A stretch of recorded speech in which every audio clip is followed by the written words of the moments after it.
At the end of my Persona 4 video, I said, the game we'll be covering next is a game from a series I respect but don't really enjoy, Dark Souls 3. You might be looking forward to it, but I'm not. Well, here's all that went.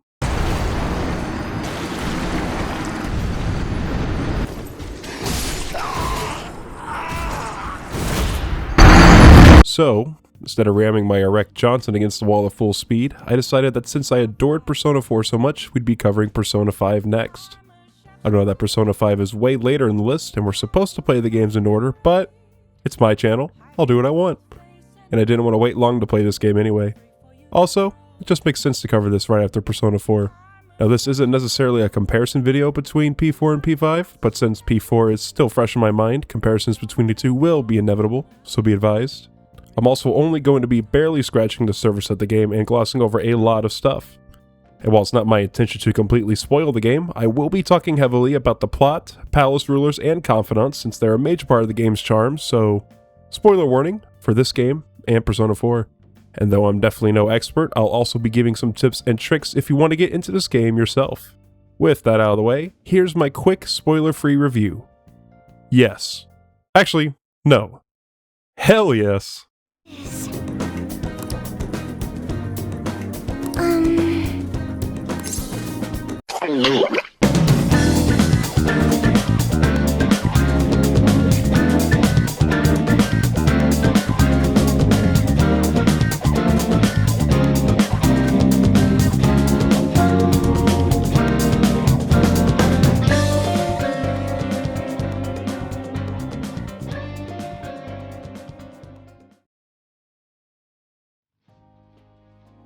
Persona 4 began the game with a slow prologue sequence that gradually introduced you to Inaba and its inhabitants along the TV world.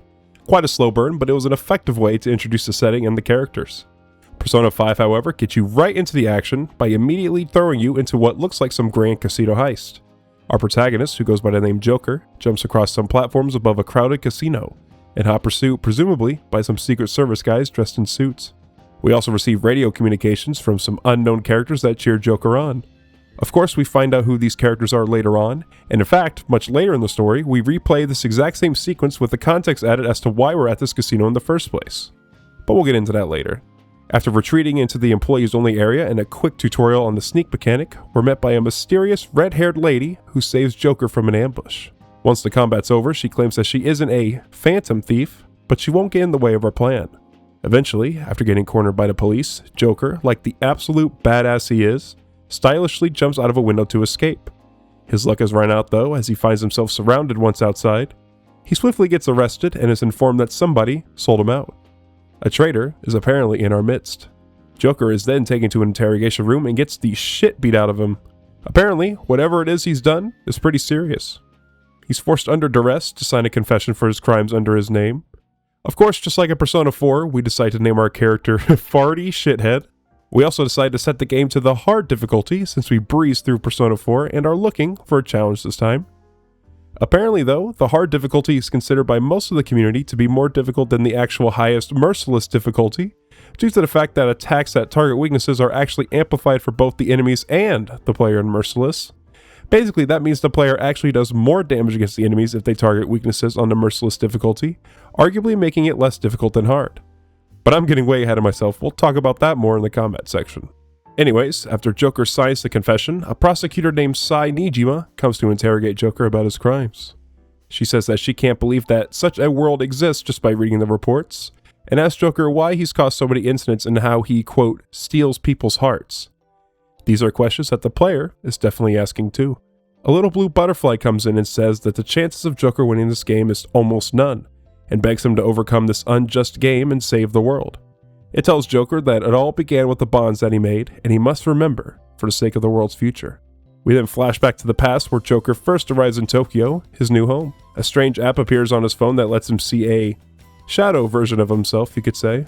The player is then finally let loose with their first objective: find our new lodging. In the young Genjaya backstreets, we find Cafe LeBlanc, run by Sojiro Sakura. He's our new guardian watching after us. Apparently, Joker ended up being lodged here due to being on probation. He was charged with assault against this guy.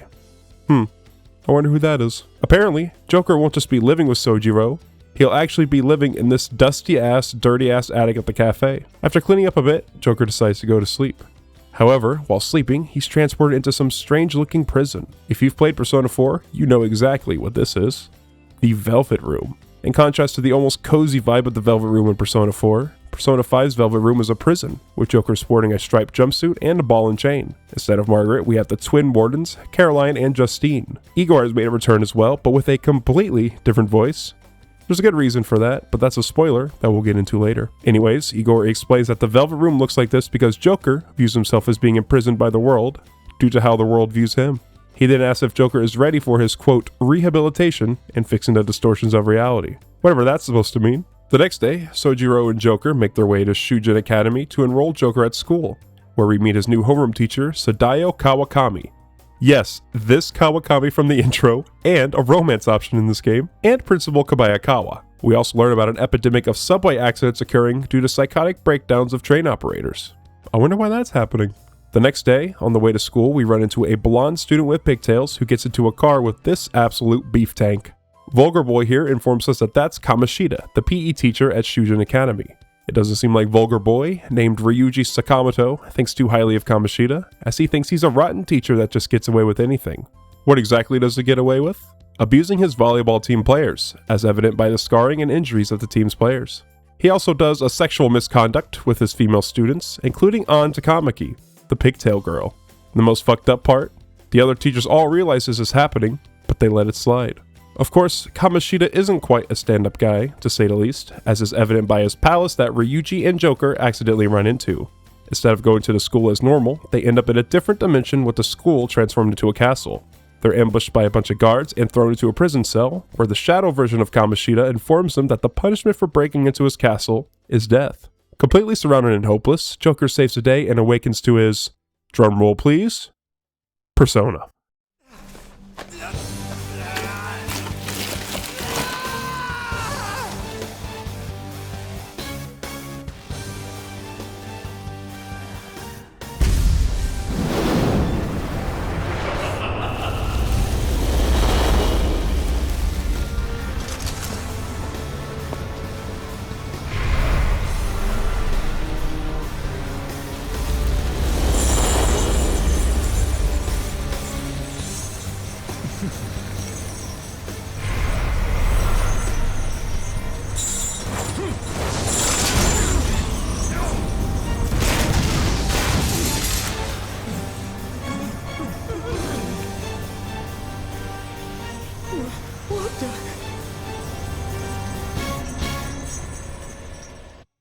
Instead of Izanagi, Joker's starting persona is Arsène, a fictional character created by French author Maurice Leblanc.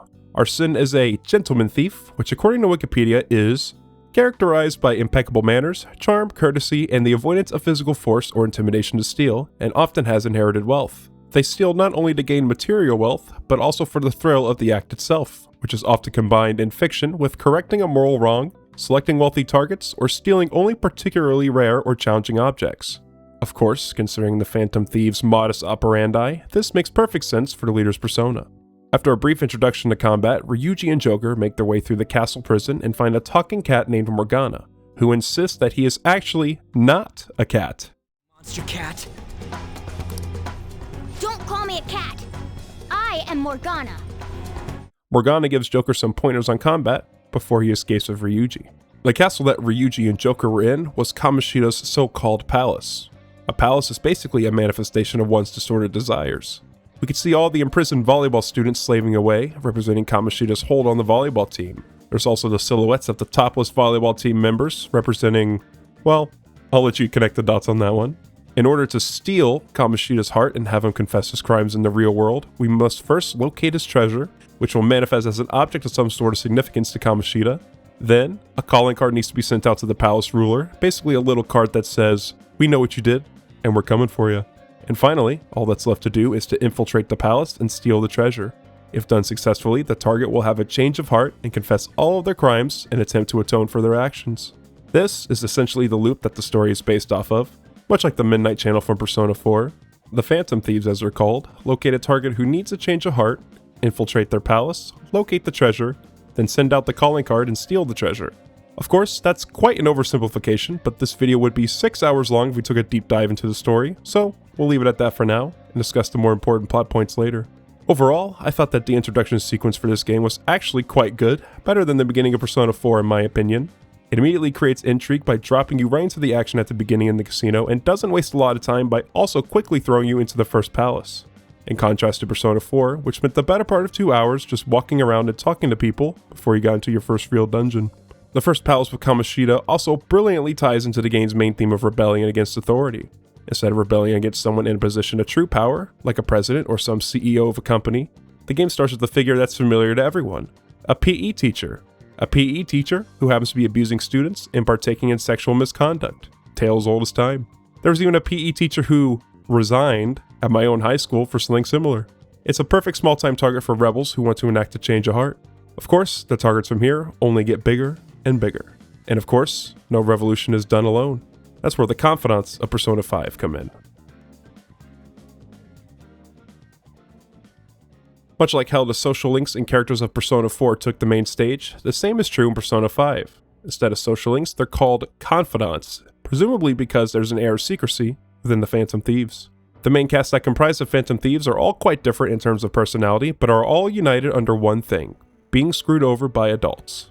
Like Ryuji, for example, who had his track team disbanded and his leg broken by Kamoshida, or An, who gets objectified as a model and was also abused by Kamoshida, Yusuke, the starving artist archetype who had his work plagiarized by his sensei, Makoto, the goody two-shoes honor student that drowns in the high expectations made of her and struggles to find her own path in life, Futaba, a shut-in traumatized by the death of her mother, thinking it was all her fault, Haru, the daughter of a rich family who's forced into a marriage and a life that she can't accept, and, of course, Morgana, an anthropomorphic cat that's trying to learn about his identity and his past. That kind of sounds familiar. I adore these characters. Most of the time. I swear Morgana just will never shut the fuck up. He has to talk about literally everything and dictates whether or not Joker is up to doing something instead of, I don't know, letting him decide that for himself. He is a lot less grating and more interesting of a character than Teddy though. I'll give him that. Of course, there are plenty of confidants that aren't part of the Phantom Thieves themselves. We've got Sojiro Sakura, the epitome of the cool dad archetype, Takemi, the goth mommy nurse, Shihaya, the hippie fortune teller, Iwai, the shady arms dealer, the list goes on and on. There are actually a total of 23 confidants, each with their own side story. Picking a favorite confidant is hard. For the main characters, I'd say it's a toss-up between Makoto and Ryuji. I just find Makoto's struggle with trying to branch out, make new friends, and take control of her own life, while helping a friend out of a shitty relationship endearing. She was also my romance choice, feel free to debate that one in the comments. And Ryuji is just a bro. He reminds me a lot of Yosuke from P4, your ride or die who's not afraid to speak his mind. To his detriment a lot of the time. But he does stand firm for what he believes in, and isn't afraid to speak up when something is wrong. As for non-Phantom Thief confidants, of course, who doesn't love goth mommy nurse? Shihaya has an interesting backstory about being outcast from her village for predicting bad outcomes all the time, since they thought she was the one causing all of it. I gotta say though, in my opinion, the best one is definitely Sojiro Sakura. He's just so cool. If I ever become a dad, I want to be like Sojiro. Like Ryuji, he's just a bro that's always got your back, even if his inner dad does come out a lot of the time. And there's something genuinely comforting about hearing Sojiro say, "Ah, you're back," whenever you return to LeBlanc for the evening. Ah, you're back. What's unique about P5 compared to P4 is that each confidant actually grants you different abilities whenever you reach certain milestones with their confidant level. These can range from discounts at stores and minor buffs to game-altering abilities like Ryuji's insta-kill ability. Here's a tip: get Ryuji to rank 7 as soon as you can. The insta-kill ability, or as I call it, the bitch slap, allows you to instantly kill any weak enemy you encounter and get their money, item, and persona. By weak enemy, I mean any enemy that's at least 10 levels below your current level. You also get 100% of the XP you would have gotten if you fought them normally, and you don't even need to have Ryuji in your party to utilize this ability. This is insanely busted and can very easily snowball. The best ability that any confidant gives you, by far, in my opinion. It makes grinding levels a breeze, and you don't have to worry about picking the correct option when holding up a shadow. In my opinion, this is the most important one. Honestly, it's almost cheating, considering how much this ability breaks the game. Use case card duplication is also worth levels in his confidant. Being able to copy skill cards and put them into any of your personas is pretty valuable. And at level 7, he can do so instantly without having to wait a day, and he can do it while inside palaces. An's sexy technique ability has also saved my ass a time or two. It's also a good idea to get rank 10 Confidant with anybody that you plan on keeping in your party.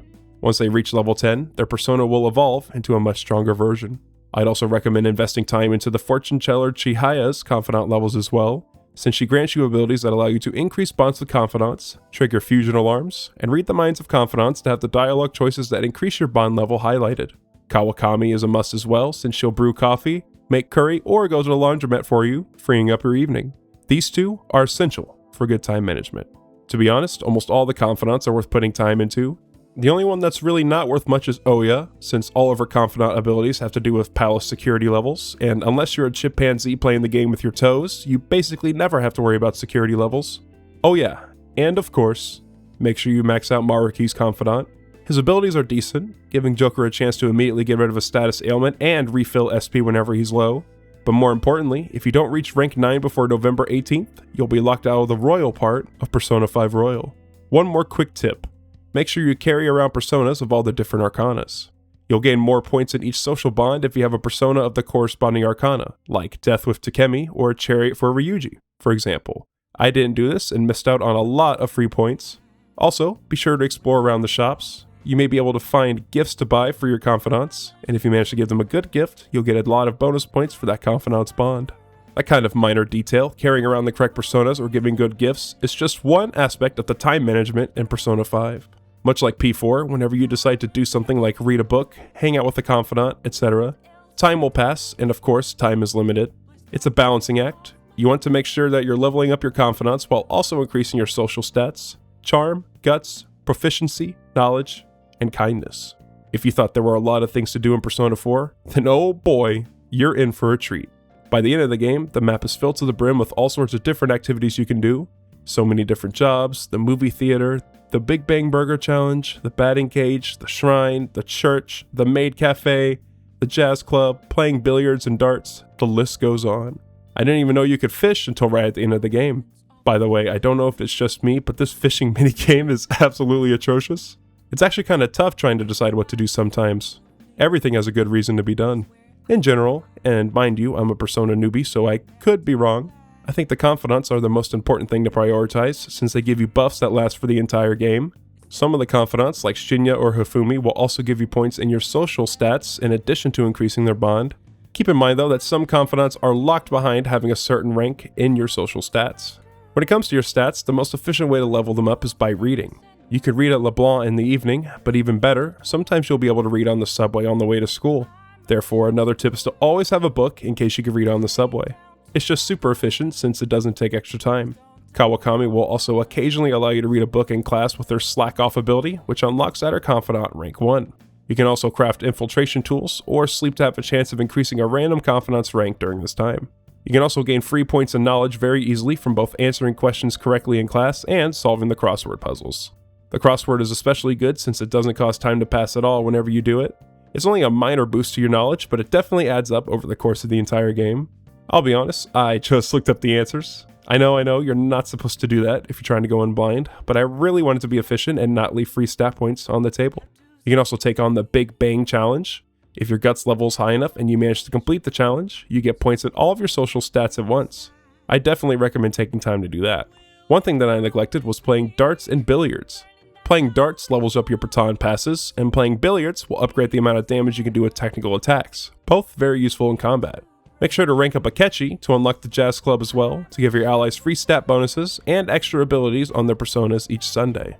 I also neglected hanging out with Caroline and Justine. They'll occasionally ask you to take them somewhere so they can learn more about humans. If you do this, they'll give you skill cards for free, and pretty decent ones too. Skill cards, of course, you can then duplicate with Yusuke to give all your personas a busted skill. You're also treated to some pretty funny cutscenes. Also, whenever you unlock the affinity reading from Chihaya, make sure you use it every single day. It does cost 5,000 yen, but to be honest, money is hardly an object, or at least it was for me, and it's completely worth bonding with confidants without any time commitment. You can do the same thing at the Meiji Shrine, but that will cost time to pass. Also, make sure to get a luck reading for a boost in stat gains if you plan to increase the social stat. The time management seems intimidating, and to be honest, it actually kinda is, but the game is actually surprisingly generous with time, since you can go out during the evening and do a lot of stuff, unlike in P4. Even after wasting so many days and being inefficient with min-maxing confidants, I was still able to max out all of my social skills and a good amount of confidants, so I wouldn't sweat it too much. You also get even more time for your confidants if you manage to reach the 3rd semester arc. If you take the time management somewhat seriously, you shouldn't have a problem maxing out all your skills and confidants by the end of the game. I found the time management in Persona 5 to be quite engaging actually, especially compared to Persona 4.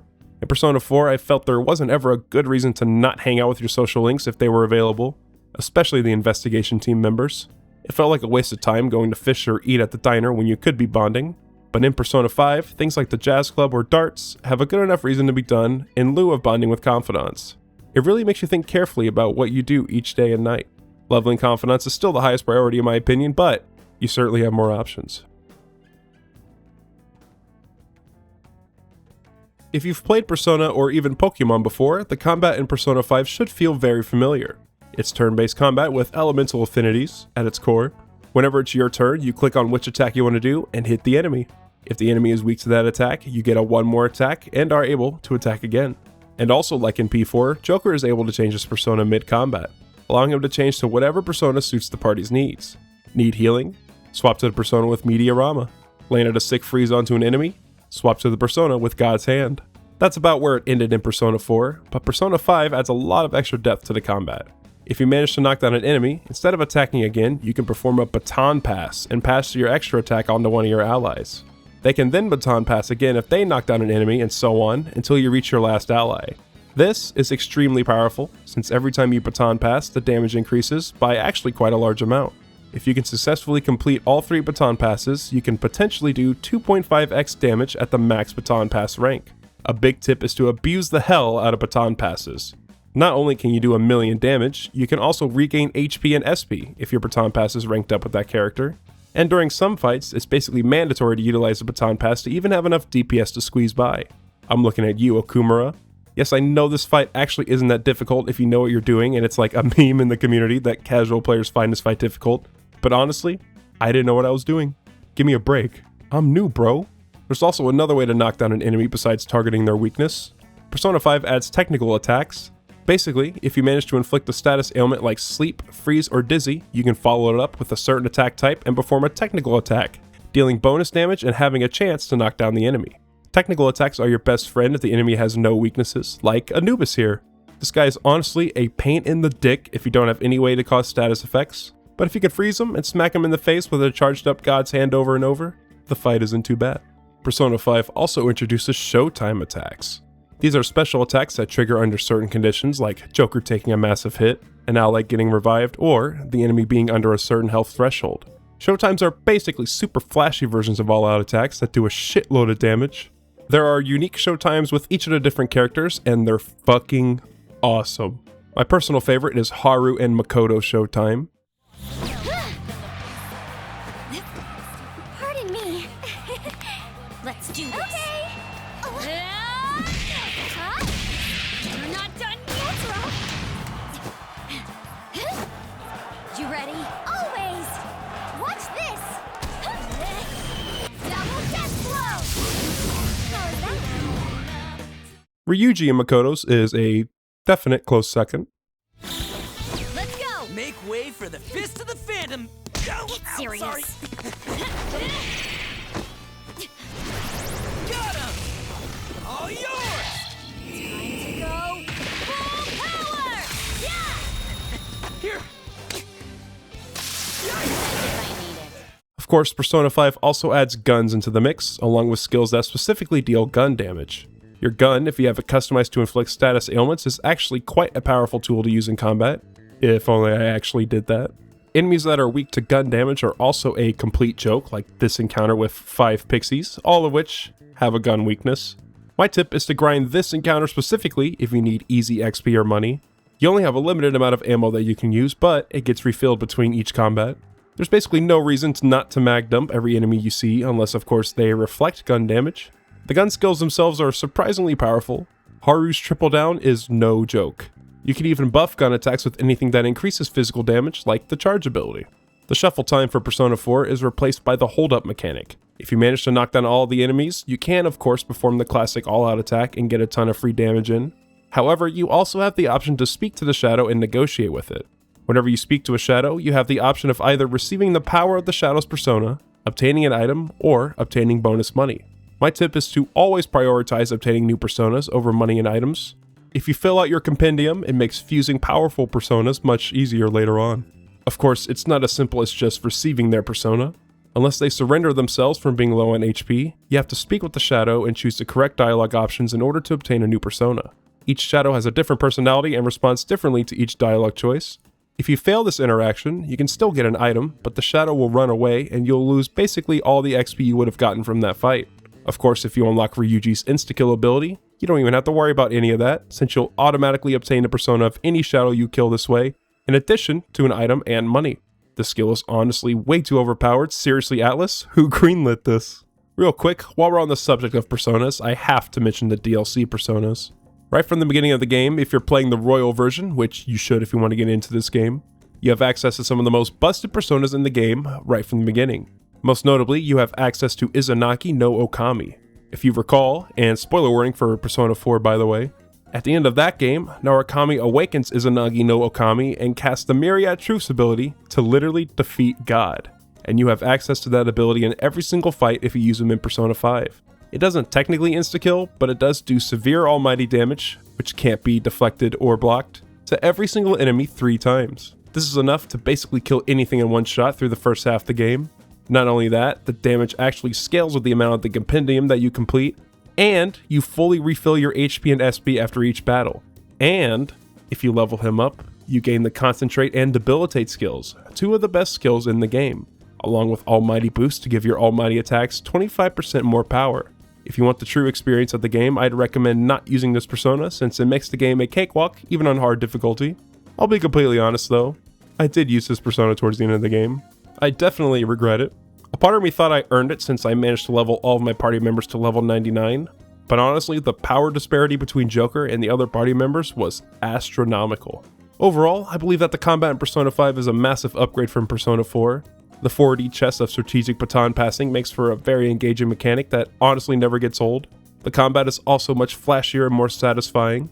The hold-up mechanic is definitely an upgrade from the RNG Fest that was a shuffle time mechanic. Shuffle time was fun, but I definitely prefer the more skill-based approach of negotiating with shadows for extra rewards. As for the dungeons themselves, or palaces I should say, they are a massive upgrade from P4. Instead of a collection of randomly generated floors with a unifying theme, the palaces are handcrafted levels that perfectly encapsulate the palace leader's twisted desires. Take Kamoshida's palace for example. He believes he's the king of Shujin Academy, so his palace takes the form of a castle. Volleyball team members slaving away and locked in prison cells, silhouettes of shirtless female student athletes, books upon books about how great he is. There's a reason this place is referred to as the Castle of Lust. His treasure is a crown, representing his Olympic gold medal in the real world, the Olympic gold medal that he hides behind to prevent any action taken against him. He did take the volleyball team to the national championship after all. Persona 5 also adds a stealth mechanic, and I use air quotes because the stealth is just hiding behind a box literally right in front of an enemy that somehow can't see you. If you manage to initiate combat without the shadow seeing you, you ambush them and are able to have all of your party members act before the enemy. Each palace has a security level. If you get caught by a shadow or escape from combat, the security level increases, and as the security level increases, the fights become harder and you are unable to ambush the enemy anymore.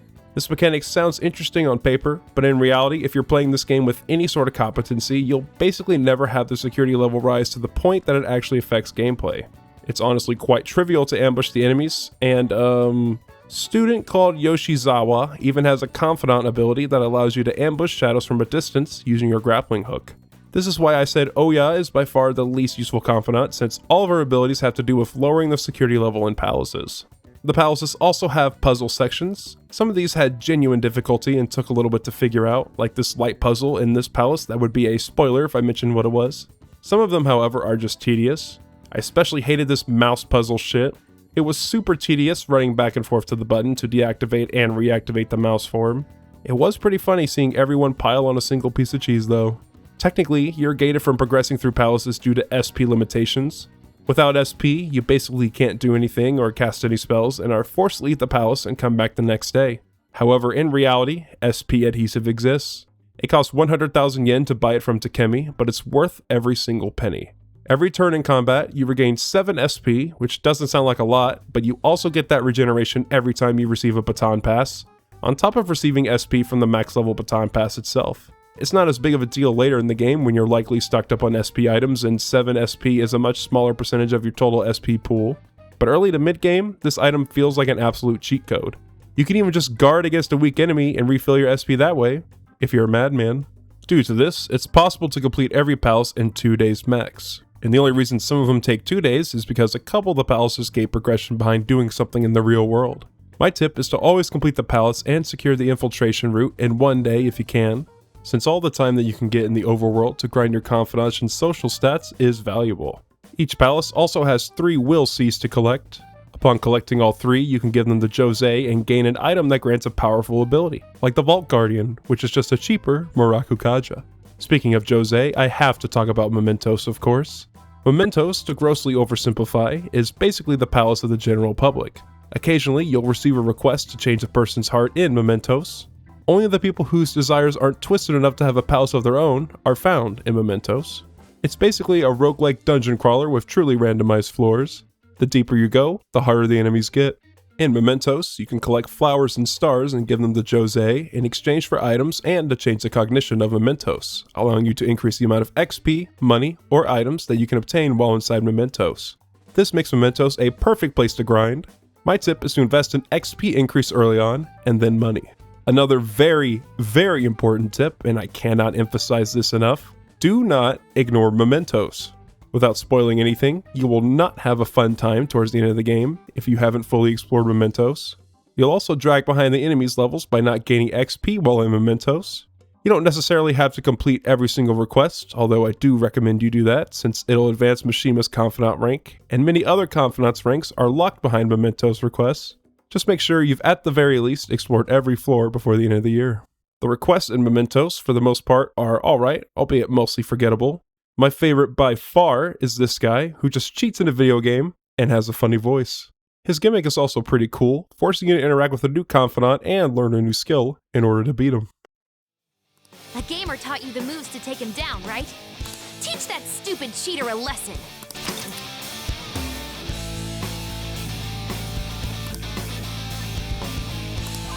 Guns out! Blast them off their feet!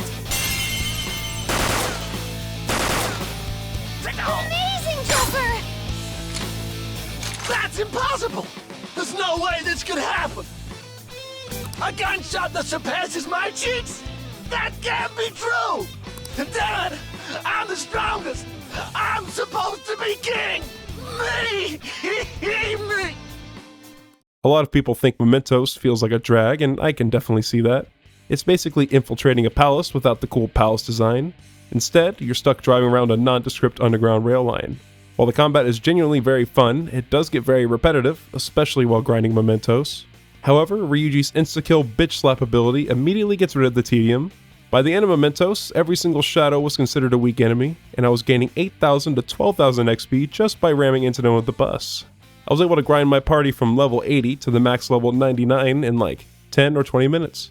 My tip is to do that. I also recommend taking on the Reaper whenever you have the ability to do so. The earlier, the better. You can get the Reaper to spawn by spending a couple minutes on the same floor of Mementos. Once you hear the chains rattling and the screen turns red, you'll know the Reaper has spawned. If you manage to defeat him, you get an ungodly amount of XP, enough for several level ups even if you're in the 80s or 90s.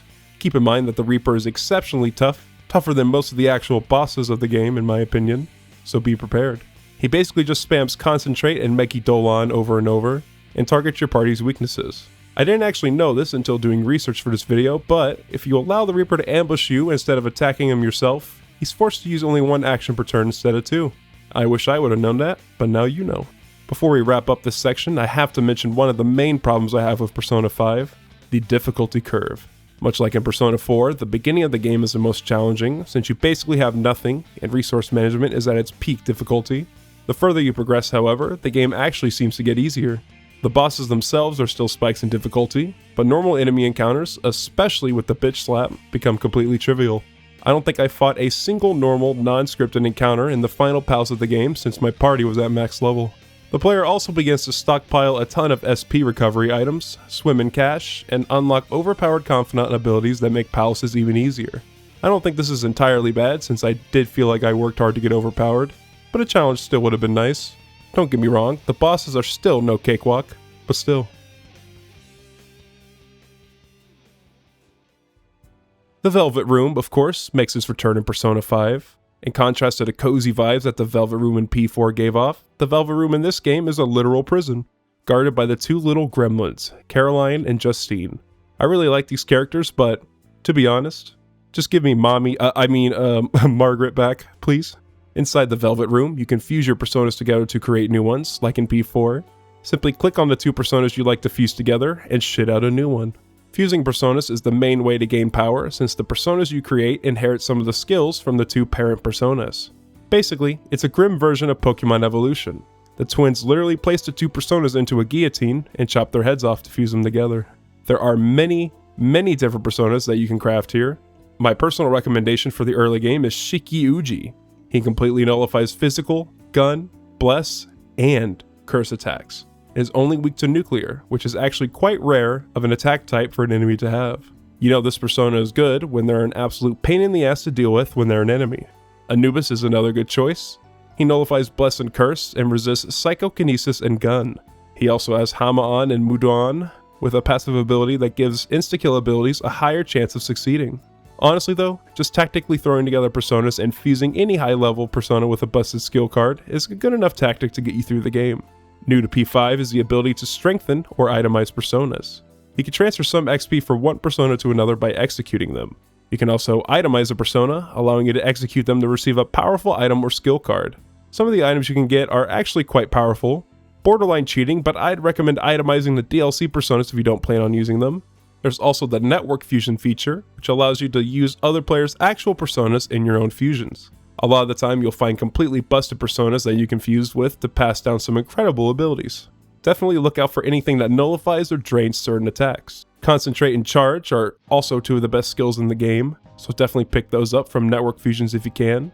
Same with Tetracard and Makara Card. Keep in mind, you can only do one of these per day. However, the best mechanic for the Velvet Room in P5, in my opinion, is the Fusion Alarm. Occasionally, after winning a battle, an alarm will sound in the Velvet Room. During a Velvet Room alarm, everything gets buffed. Fusions will allow you to swap skills into higher level versions. Itemizing personas grants even more powerful items than before, and strengthening personas will result in even more stat gains. Here's the catch though, the more actions you take during a Velvet Room alarm, the higher chance of an accident occurring. The worst of these has to be a fusion accident. These actually can just happen rarely without an alarm, but during an alarm, they're basically guaranteed to happen. Instead of getting the correct persona, you'll often get a much worse one. I'm not even sure if it's possible to get a high-level persona from an accident, since I rarely push my luck trying fusions during an alarm. If an accident occurs while itemizing a persona, instead of an item, you'll get incense that you can leave with the twins in the Velvet Room to increase a persona's stats. I was confused because in Persona 4 you can just use these immediately, but it turns out you need to have levels in the Twin Warden's Confidant to be able to utilize these. Also, apparently at level 5 you can pay money to fuse personas of a higher level than your own. There's a tip. Make sure to do the Twin Warden social link. I didn't, and honestly wish I did. They'll ask for specific personas with specific skills like Margaret did in P4, but honestly, I'd just look up a guide to do it. If it's your first rodeo, it's unlikely you'll be able to do it by yourself. Of course, it would be remiss in a Persona 5 review to not mention how this game is absolutely dripping with style. First and foremost, the soundtrack. It is absolutely chef's kiss. Lynn puts on a masterful performance for the boss soundtracks. My personal favorite track in the entire game has to be Rivers in the Desert. Listen to this and tell me it doesn't get you pumped up to fight a big bad guy.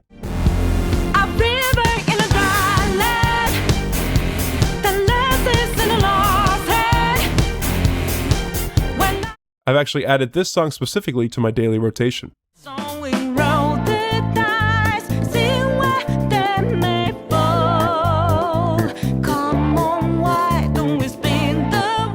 The background tracks also nail the vibe of whatever you're doing perfectly, whether it be some Beneath the Mask playing while it rains at night or Tokyo Emergency playing while walking around the streets of Shibuya. Entering a palace after sending the calling card and hearing the intro to Life Will Change play, you know shit's about to get serious. Persona 4 had a really good soundtrack too, but in my opinion, Persona 5 clears it easily. The all-out attacks are also very satisfying. Seeing the character jump into frame, strike a pose, and have the color scheme turn into that comic book theme never gets old. Of course, there's the Showtime attacks as well that ooze personality and fit the characters very well. Even the menus themselves are fun to navigate. I mean, just look at it. Joker literally moves along with the menu as the player is browsing it. The font design is also fantastic. It's kind of reminiscent of something you'd see in a comic book strip, fitting for the heroes that are the Phantom Thieves.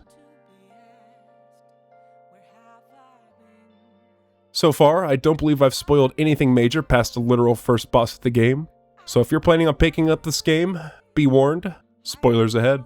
In case I haven't convinced you yet, go buy the game now. It's definitely worth a play and a great introduction to the Persona series as a whole.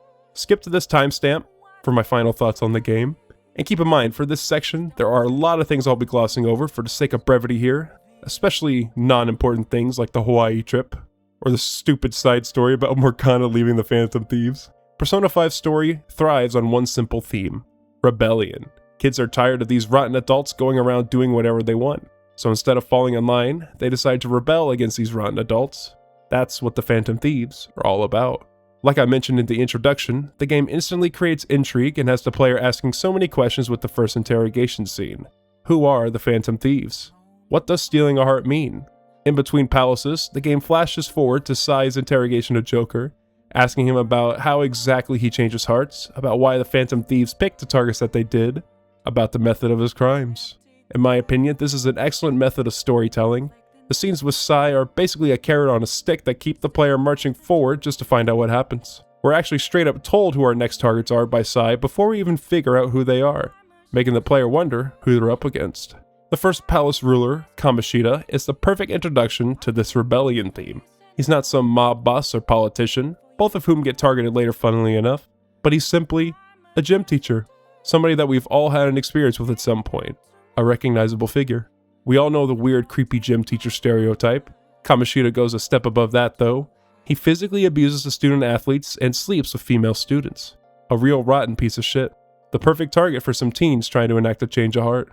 Nothing symbolizes how much of a piece of shit Kamoshida truly is like his boss design. He wields the fork and knife, symbolizing his gluttony and overindulgence.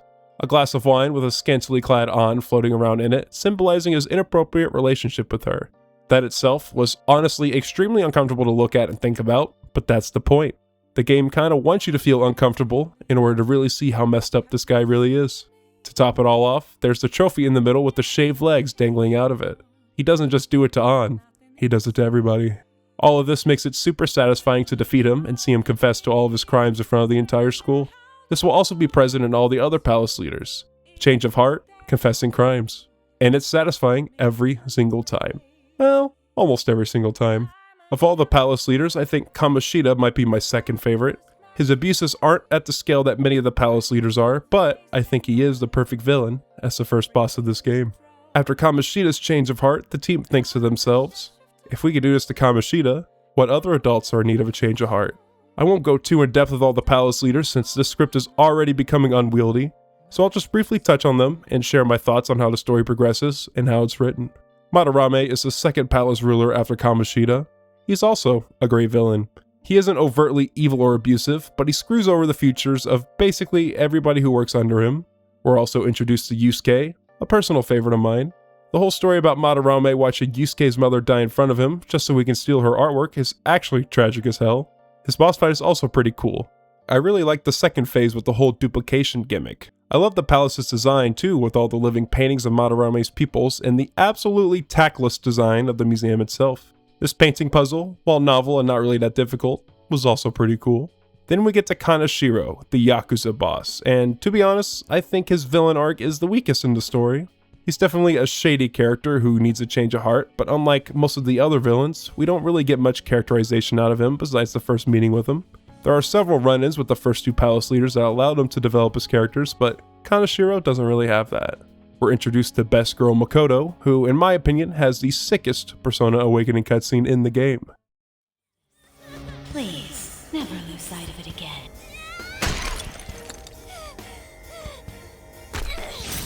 This memorable day marks your graduation from your false self.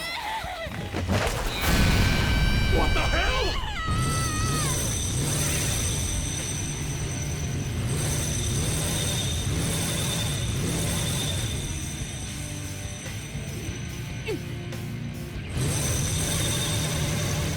A persona? No, dude. That's a bike. I can feel it. Myself. Me! Got it!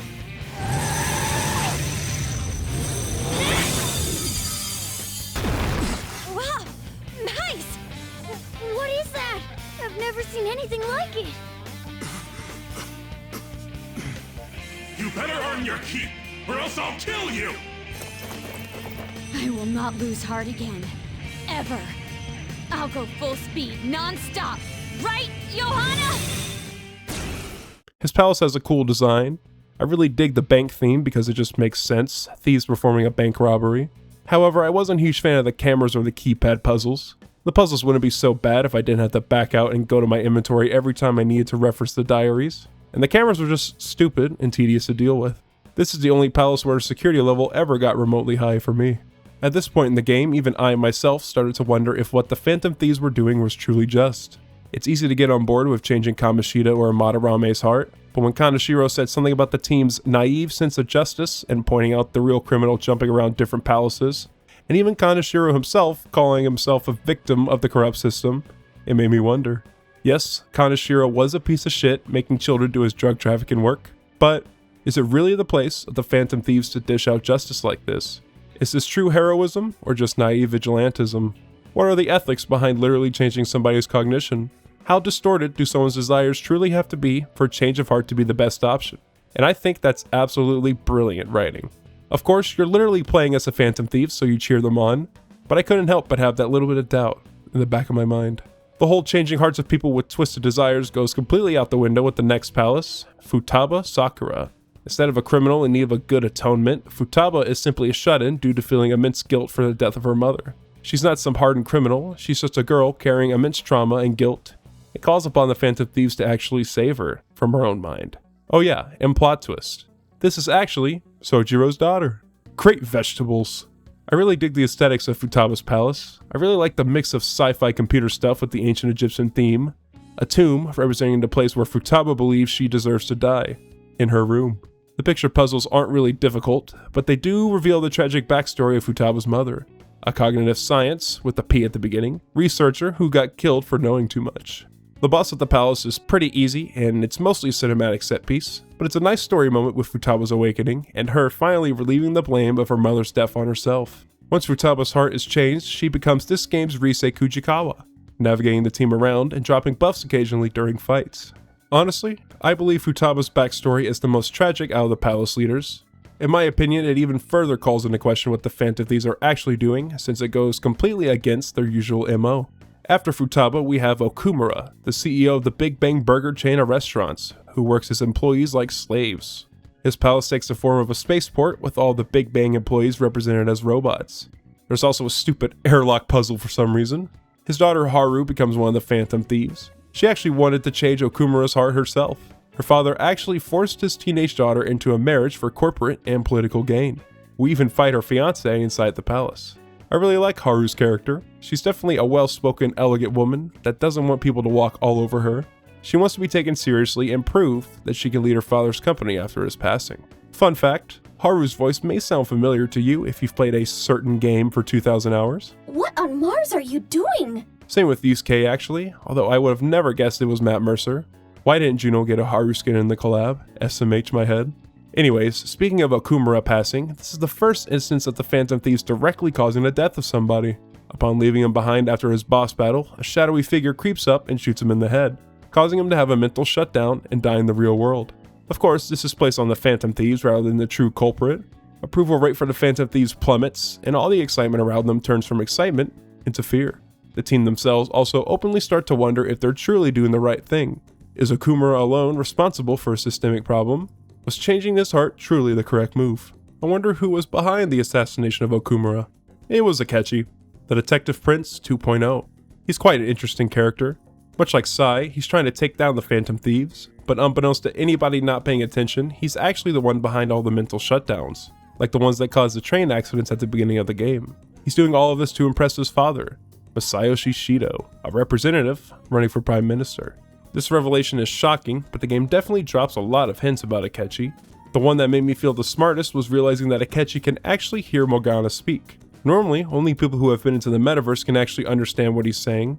It's subtle, but if you're paying attention, you'll definitely catch it. It's actually kind of funny that this little line of dialogue about pancakes is one of the most important in the game. Of course, there's this scene before infiltrating Okumura's palace for the first time where you can see Akechi walking into frame as they jump into the metaverse. The strange obsession that Futaba has with Akechi's phone also draws a lot of suspicion. Now that I think about it, there's actually a lot of parallels with Persona 4.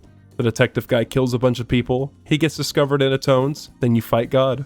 Honestly, saw that one coming from about a mile away. The team actually traps Akechi by agreeing to infiltrate Sai Nijima's palace. Akechi says some shit about Sai losing her sight of justice or whatever, but of course, he's actually planning to ambush Joker with the police inside of the metaverse itself. But the Phantom Thieves are one step ahead. They don't change Sai's heart at all. They purposely let Joker get captured, then come up with a genius plan to convince Sai to side with the Phantom Thieves, since they, along with the eagle-eyed player, also realized Akechi could hear Morgana speak. All it takes is Sai holding out a phone to Akechi to prevent him from killing Joker in the real world, instead killing the cognitive version of him located in Sai's palace. By the way, at this point, if you choose to rat out your teammates, you get the absolute worst ending of all time. And by the way, this is the casino segment that we played way back at the beginning of the game. It was super satisfying to get here and replay the sequence with added context. It's very subtle, but I appreciate the fact that no tutorials pop up this time, signifying that the player has already mastered the mechanics they learned at the beginning of the game.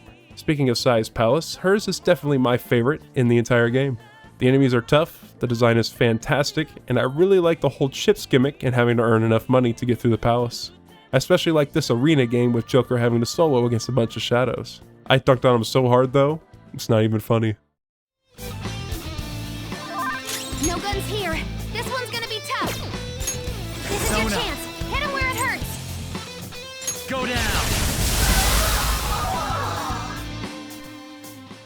Shadow Sai is also kinda, Persona 5 lady version of Lady Domitresque for real.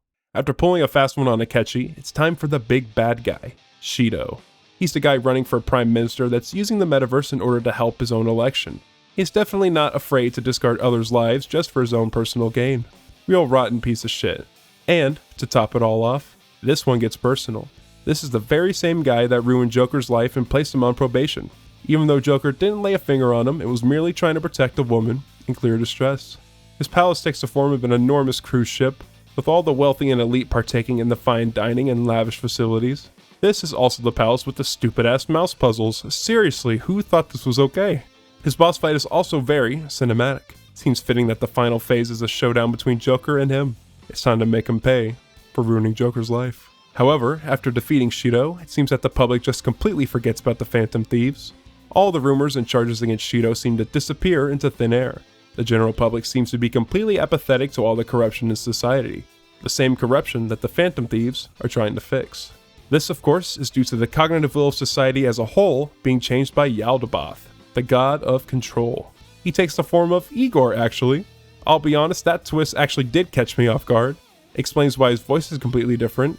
The game even hints at it whenever the Holy Grail speaks, cause it made me wonder where I had heard that voice before. Of course, just as Mementos was the palace for the general public, the fight with Yaldabaoth takes place in the heart of Mementos. This is why you really should explore Mementos, because if you don't, you have to go through all the floors before you can even enter the palace proper. The heart of Mementos, by the way, manifests in the real world, but since Yaldabaoth has altered the cognition of humanity as a whole, nobody realizes what's truly happening except those close to the Phantom Thieves. Honestly, the first time I saw this cutscene, I thought I fucked up somewhere and got the bad ending. Inside of the depths of Mementos, we find a prison populated with everybody whose hearts have changed, including the palace leaders from earlier in the game. It was honestly kind of unsettling running into them and having them explain what this prison really is. The prison of regression, populated with everybody who had a change of heart and became subjugated to Yaldabaoth. The fight with Yaldabaoth himself was so fucking epic. I'll admit the fight itself was a little bit of a slog, but the mechanics of the fight are super interesting, and the final showdown whenever Arsene evolves is just chef's kiss. Be gone. Preposterous! You dare wrong the people's wishes!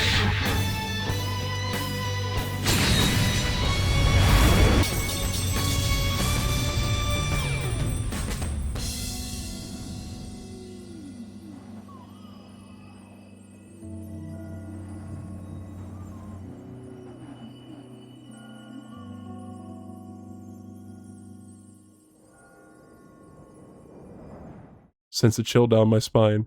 Of course, that's not all.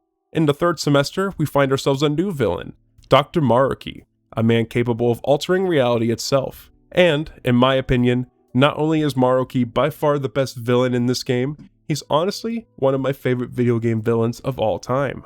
The reason he's such an effective villain is because he actually has very noble intentions. He just simply wishes for everyone to live a life free of pain and despair. Honestly, the multiple offers that he makes to keep his new pain-free reality are tempting. At the end of the day, however, getting rid of pain and suffering only stunts our growth as people. A world that's all sunshine and rainbows doesn't mean much when you don't have to work for it through personal growth and enduring hardship.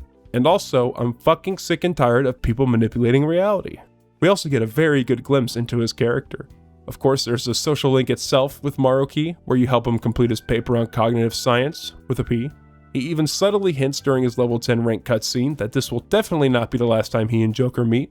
Then there's the videotapes that you find within Maruki's palace that detail how he fixed his girlfriend with his cognitive powers. The higher-ups at his university denying his work, deeming it unrealistic and fantastical. And even the counseling session with student called Yoshizawa that encourages her to become her deceased older sister Kasumi. Not just be like her. He literally alters her cognition to have everybody perceive her as Kasumi Yoshizawa rather than Sumire Yoshizawa, which is a real name. And honestly almost makes you feel bad for the guy. He truly does just want to fix the world, but the power that he obtains deludes him into thinking that literally altering reality and cognition is the best way to fix the world. Rather than helping Sumire with some, I don't know, actual counseling, he slaps a band-aid on the problem by altering her reality. Well, you know what they say. The road to hell was paved with good intentions, so the Phantom Thieves send him straight to hell in what's, in my opinion, the best boss fight of the entire game. It's definitely tough, but I'm a stupid cheater that used Izanagi no Okami. After all is said and done, reality is turned back to normal. The reality in which Joker turned himself into the police in order to testify against Shido. At this point, all of the confidants that you've maxed out rally together in order to get Joker out of prison. I'm actually not too sure if you get a different ending if you somehow manage to reach this point without having any confidants maxed. Once Joker's released from prison, you, of course, get to take best girl Makoto, or whoever you romanced, out to dinner, and then have to say goodbye to all your friends. I'll be honest, this part was actually just really sad. I didn't want the game to end. I really didn't want the game to end. Guys, I love this game. The writing, in my opinion, is leaps and bounds better than P4. Now don't get me wrong, that game had great writing too, but the story here in P5 is just more intricate with a lot more subtle details. The story's just a lot more exciting too. Murder mystery is great and all, but I honestly prefer the more action-heavy adventure through palaces. The writing of the party members and confidants themselves were about on par with P4, I'd say. Both have an excellent, memorable cast of characters. Sojiro is better than Nojima though, and it ain't even close. A lot of people around the internet have said that Persona 5 is the game that changed their life. I wouldn't go so far as to say it changed my life, but I do definitely agree that this game is very special. It's quite rare for a game to captivate me this much. It's also pretty rare for me to become this obsessed about a game. While making this video, I basically ate, breathed, and shit Persona 5. I watched so many videos on the lore, character analysis videos, challenge runs, speed runs, the Persona 5 animation, mid by the way, TLDR, it lacks the style and polish of the base game, pacing is weird, and would basically be impossible to follow or appreciate if you never played the game. Still worth a watch if you're interested in the game though. Basically, I became a Persona 5 fanboy. Persona 4 was amazing, but Persona 5 is on another level. This is the good shit. I can say with full confidence that I highly recommend anybody that likes video games at all to play this game. Unlike P4, this game is much easier for newcomers to get into. The story is gripping and keeps you engaged from start to finish. The combat is fluid, flashy, and very satisfying. The presentation and style is at astronomical levels. I mean, seriously, I honestly have never played a game that oozes nearly as much style and charm as this game. And of course, there's a wonderful cast of memorable, relatable characters, with some well-written, rotten-ass villains as well. Truth be told, the only issues I have with this game are minor balancing issues, an inverse difficulty curve that still feels earned by the player to an extent, occasional tedious puzzles, and like a couple of small parts of the story and a few weaker confidants. Other than that, I don't really have anything bad to say about this game. If you've got 100 plus hours to kill, I definitely recommend picking up this game if it's on sale. Seriously, play this game. Don't be the, this is the kind of video Persona fans watch instead of actually playing the game guy. The Royal version though, don't bother the vanilla version. It's missing a lot of improvements in the excellent third semester arc. As for its ranking on the list, well, obviously we're going to put it at number 1, right above Persona 4. It'll probably stay there for quite a while. Anyways, I think that about wraps it up. Thank you guys for watching. This video took me absolute ages to make, from putting over 100 hours into the game in just over a month. No, I don't have a problem, you do. To the lengthy script and combing through 100 hours of footage. So if you liked the video, go ahead and drop a like and a sub. We'll be continuing to trudge through our list. I won't hold to playing them exactly in order since Dark Souls 3 was so absolutely painful, but don't worry, we will get to it eventually. Maybe next, maybe not. We'll see. Alright, thanks again for tuning in, guys. Drop that like and sub for more, and I'll see you in the next one. Take care now.